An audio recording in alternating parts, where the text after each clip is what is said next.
The dirty looks people give you when you're driving a supercar is one of the finer things in life that I enjoy. All right, you guys, welcome to a modified Audi R8 V10 Plus, part of our kind of pseudo-series that we've been doing over the last couple of months on the last great naturally aspirated supercars.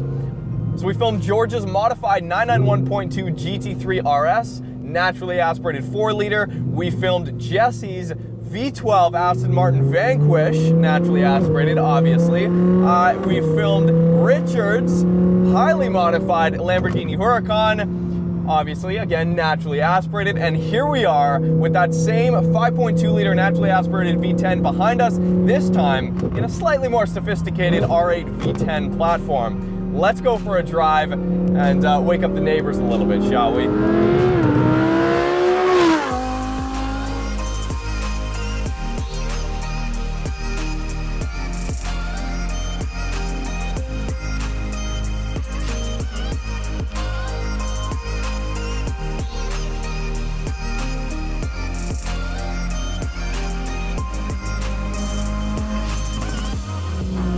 My God. Okay, so the Audi R8 has gone through 2 full generations. You know, the second generation has been around for long enough that Audi has now actually just announced the facelift. But that new car is still on this same second-gen platform. Audi's just had a little bit of time to kind of revise and improve it over the years.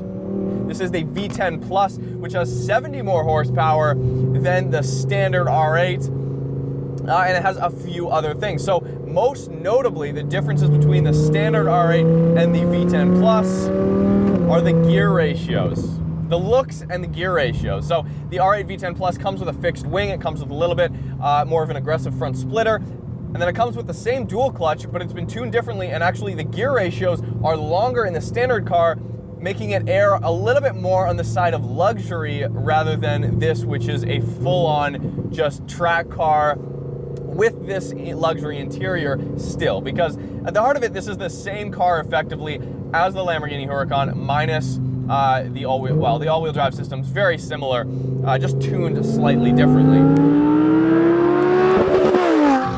Wow, it's very comfortable in here. It's very comfortable. So Rick, the owner of this car, doesn't want to be on camera specifically today, but he is a bold man. Okay, he has a 800 roughly wheel horsepower Evo that he's gone 184 miles an hour in a half-mile event. Crazy guy. Who wants to go 184 miles an hour in an Evo? Not me. But that's besides the point, okay? And then he has his R8, and like with any modified car enthusiast, and Rick is one of those guys who just has to touch every car he owns in some way or another, this one hasn't been modified just the same. So it has a Vorsteiner front lip on it, the same. It's got a Vorsteiner rear carbon wing on the back, which is huge. A great size though, a great size. I think it's a perfect size.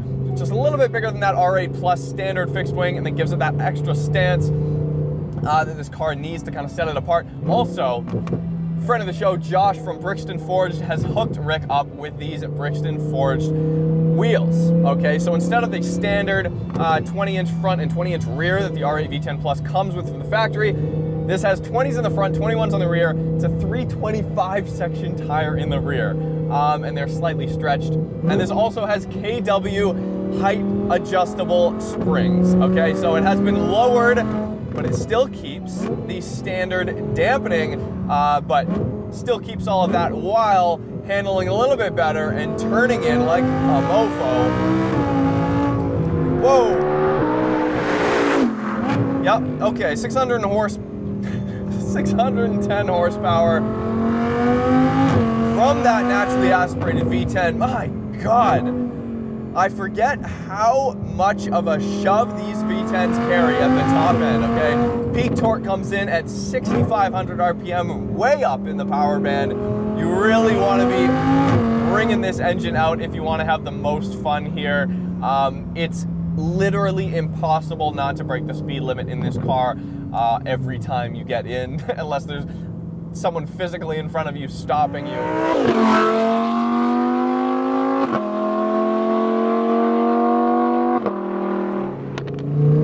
And the last modification that Rick has done with this, just to top it all off, is a Rift titanium exhaust system. A must-have, it's, when you think of it on the surface, it's kind of counterintuitive, okay? You buy out of the Huracan and the R8, you buy the little bit more of the subdued car, and then you put like, super shouty titanium exhaust on it. But, you know, very, very much worth it. And as Rick and I were kind of talking about before the shoot, the Huracan has kind of become the Corolla of the supercar world. It's so many of them on the road. You see them everywhere. But I'm gonna shut up. We'll dive into some corners, see how it performs. 8,500 RPM redline versus the GT3 RS's 9,000 RPM redline. So the RS does have that over the R8. Great throttle response, unbelievable throttle response, and just like unparalleled confidence in the steering and the grip of this car, okay? So Audi's Quattro all-wheel drive system is tuned slightly different in the V10 Plus here than it was in the previous model, okay? So Audi's Quattro system in this car, paired with their dynamic drive select system, which is their drive modes, comfort, standard, track, etc., will continuously vary the torque that's distributed between all 4 axles independently and front to rear, right? And previously it was kind of set at a certain percentage and it was variable in between that. This R8 V10 Quattro can send up to 100% of the torque to the front or rear wheels. That's unbelievable. Now, it does that with the help of a electro-hydraulically controlled limited slip differential in the front, and then a proper mechanical differential in the rear, which has up to 45% lock under thrust, 25% lock on the overrun. Wow, that is mind-bending. Oh my God. It's just a little more sophisticated than the Huracan. Now the previous gen R8, for comparison, when I drove in LA, did have hydraulic power steering. Now this does have electric power steering. Oh, the naturally aspirated era will soon be missed. Missed but never forgotten. All right. So hydraulic power steering in the previous gen R8, paired with that gated manual, was one of the most blissful driving experiences I've ever had. That's, you know, pretty much the only way I can put it. I think that even with this electric power steering, it has such good response and such confidence that you can drive this pretty much infinitely faster, even on a back road like this, than that first gen R8. You know, with a manual, you're unloading and loading off the torque, you know, in the corners, and that's what kind of has the potential, if you make a mistake, to upset the car to the point of losing traction or losing grip, spinning out, etc. But with this car, Audi pulled out all the stops. They were like, okay, the first gen Audi R8, when it came out, was a massive success, I think Audi was the first to really blur the line between a daily driver with really good visibility and an insane V10 engine behind you and a manual gearbox.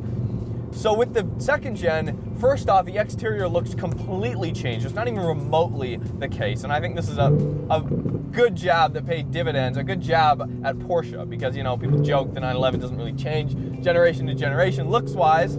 Porsche fans, including myself, would disagree, but this is so futuristic looking, both on the exterior. It's got sharp edges, really aggressive, pretty much as aggressive, other than Huracan, as a supercar can get. You know, under, let's say, $250,000. But they had to go all the way, and I'm glad they did. You know, they didn't kind of go they didn't half-ass anything. Especially the exterior looks in conjunction and paired with this virtual cockpit, it provides such a futuristic experience. God, I think this car looks phenomenal. I mean, this car looks friggin' awesome. It looks like a spaceship, it really does. But a part of me enjoys the look of the first gen R8 better. I think the first gen's rear end absolutely looks better than this second gen. Not that this second gen looks bad. I'm not saying that. Like, the hips on this car are a little bit more aggressive. The front end's way more aggressive. The first gen R8 will age brilliantly, whereas this, I feel like in 20, 25 years from now, it will not have aged quite as brilliantly. So throttle response feels very similar to that Lamborghini Huracan. I feel like this has a little bit more torque, a little lower down, if I'm completely honest, but right when you pass 6,000 RPM and hit that peak torque, it is just absolutely unrelentless in the way it delivers power. Absolutely unrelentless. And the grip you get from this all-wheel drive system and the seamless transition of torque is phenomenal. You know, the rear end will not pop out. There is not a hint, obviously we're not on the track, but there's not a hint of power on understeer when you're exiting a corner, as you would expect from a few other of the front engine Audis, right?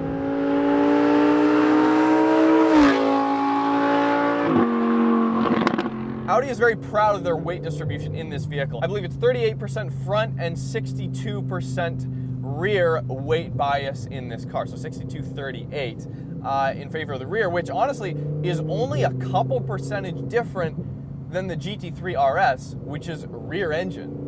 So that theoretically, and it does have more of a rear bias, but this is very close to rear bias, and I'd be very curious to talk to the engineers over at Audi to get kind of an explanation. God, that exhaust is phenomenal. Money well spent, Rick. To kind of get an explanation of why they didn't kind of maybe strive to get closer to a 50-50 weight distribution for a mid-engine car, because inherently that is why you build a mid-engine car, is to have ideal weight distribution. Now, after all of Audi's tuning and research and development over years of building this car, maybe they have found that, I mean, obviously they have found that 3862 is the optimum weight distribution for this car with the all-wheel drive system and how they've tuned the engine to deliver torque. Just curious what went on in the engineering room to kind of sway them away from the so German scientific method that is by the numbers, by the books. That is the Audi way. That is the German way, traditionally, right?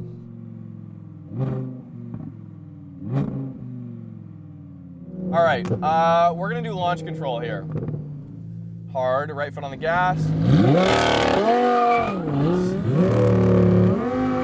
Whoa! There we go.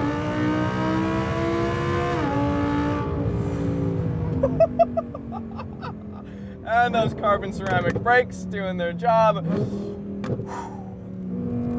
You know, the naturally aspirated era, wow, I've never taken that corner so fast, I don't think. Whew. I'll say this, the GT3 RS is definitely more playful than this car. The rear end kind of steps out a little bit, especially in cold weather, and it's just that much more playful. The Huracan is, the rear drive Huracan that I drove is even more playful. It's just even more playful, right? The Vanquish obviously is a big GT car, but it has that immense rush of torque from just a huge displacement 12-cylinder engine. This V10 Plus is just the refined, perfect daily driver, kind of the last bastion of a perfectly refined NA driving experience. Just absolutely, there's no excuse to not appreciate a naturally aspirated series of cars like we've featured over the last few weeks, and I hope you guys have enjoyed it as much as I have. This is the most precise supercar I've ever driven. No, it honestly is. It is the most precise and like surgical. The steering, while doesn't have quite as much feel as that first gen R8 experience,